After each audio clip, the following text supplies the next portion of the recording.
হীরা মণ্ডল এখন কি করছেন নিজেই দিলেন আপডেট। এবারের মতো শেষ হয়েছে মরশুম। আগামী দিনে কোন ফুটবলার কোন ক্লাবে খেলবেন সেই ব্যাপারে ফুটবল প্রেমীদের মধ্যে কৌতূহল রয়েছে যথারীতি। হীরা মণ্ডলকে নিয়েও এখনো মানুষের মধ্যে আগ্রহ রয়েছে। এখন কি করছেন হীরা?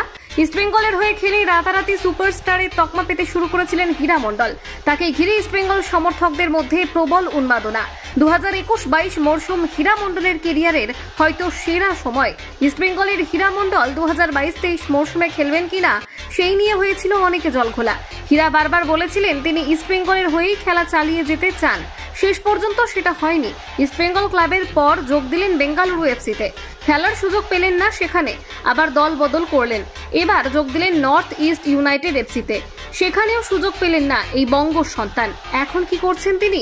আপাতত নিজের মতো করেই সময় কাটাচ্ছেন। মায়ের সঙ্গে ঘুরছেন, ছবি তুলছেন, সোশ্যাল মিডিয়ায় বিভিন্ন পোস্টের মাধ্যমে আপডেট রাখছেন তার ফলোয়ারদের। Bureau report, Kolkata 24/7.in।